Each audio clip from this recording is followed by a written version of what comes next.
Packaged food. Package food की ज़रूरत कैसे पड़ी? ट्रैवल करते टाइम या कुछ रेडी खाना अच्छा नहीं मिलता था तो फिर लोगों ने ऑप्शन लिया पैकेज फूड का। अब उसमें फिर बातें आने लगी कि भाई ये अच्छा है, ये अच्छा नहीं है, ये खाना चाहिए, ये नहीं खाना चाहिए। कुल मिलाकर बात यह है कि हमें क्या खाना है और कितना खाना है, वो सबसे इम्पोर्टेंट है। चाहे वो चॉकलेट्स हो या ब्रेकफास्ट के लिए सीरियल्स हो, सारी चीज़ें अपने आप में हमारे लिए बनी है और हमें आकर्षित करती है। इतना आकर्षित कर देती है कि हम ढेरों पैकेट खाने लगते हैं और फिर आ जाती है हेल्थ प्रॉब्लम्स, जो कि हमने खाते टाइम सोची नहीं थी। अब ये बिस्किट से ब्रेकफास्ट से शुरू होता है, दूध के साथ में हम सीरियल्स लेते हैं, बिस्किट्स खाते हैं या दूध में कोई फ्लेवर डालते हैं, कोई भी ब्रांड हो। अब उसमें कौन सा शुगर है, कौन सा हमारे लिए अच्छा है, कौन सा नहीं है, कौन सा ऑयल डल रहा है, कितनी क्वांटिटी में डल रहा है, कितने एडिटिव्स हैं, कितने हार्मफुल इंग्रेडिएंट्स हैं, जैसे कि एमल्सिफायर्स या INS वाले ऐसे ऐसे नाम जो कि हम आम लोग आसानी से जानते नहीं हैं। बस कुछ इन्फ्लुएंसर्स ने हमें कहा कि ये खराब है, ये बहुत अच्छा नहीं है, इसमें तो पाम ऑयल है, ये तो आटा है, ये तो मैदा है, ये तो फलाना है, ढिमका है। पर सबसे इम्पोर्टेंट ये है कि हम कितना खाते हैं। अगेन, आज बिस्किट्स खाना कोई ख़राब चीज़ नहीं है। आज लोग कहते हैं कि बिस्किट के अंदर सिर्फ एक काजू है या एक काजू भी नहीं है, तो भाई आप काजू अलग से लेकर खा लो। बिस्किट्स में काजू क्यों ढूंढ रहे हो? मखाने, पीनट्स, हेल्दी बनाना चिप्स, ये सारी चीज़ें ऐसी हैं कि हम खुद घर पर भी बना सकते हैं। हम ट्रैवल करते हैं, कई जगह ऐसी होती है जहाँ पर धूल, मक्खी, कीड़े और खुले में पड़ा होता है।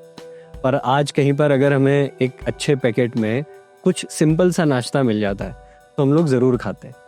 तो ये ज़रूरत है पैकेज फूड की, और ऐसे ज़रूरत शुरुआत हुई और धीरे धीरे ये हमारी डेली लाइफ में इतना घुस गया कि हम छोटी से छोटी चीज़ भी बिना पैकेज फूड के नहीं ले पाते। फिर बातें आती है इनके ओरिजिनल होने की या नकली होने की। आज मार्केट में सेम ब्रांड, सेम पैकेजिंग, पर माल अंदर नकली भरा हुआ। तो आप क्या समझेंगे? आपको लगेगा कि ये तो ओरिजिनल है, पर जब खाया और जब आपके हॉस्पिटल के बिल्स आए तब पता चला कि भाई हम ये तो नकली चीज़ें खा रहे थे। सेम कपड़े पहना हुआ कोई डुप्लीकेट आपके घर में है और सालों से है और आपको पता ही नहीं है, बस सस्ते के चक्कर में हमने वो खरीद लिया। और वो सस्ता था, पर ये नहीं सोचा कि वो सही था या असली था या नकली।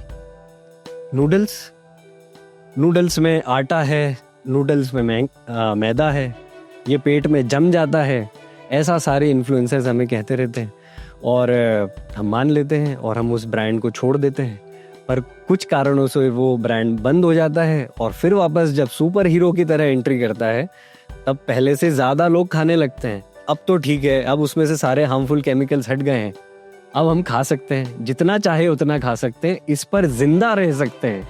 ऑयल, आप सनफ्लावर ऑयल खाइए, कैनोला ऑयल खाइए, आप कोल्ड प्रेस ऑयल खाइए, ऑलिव ऑयल, तरह तरह के ऑयल्स आ गए।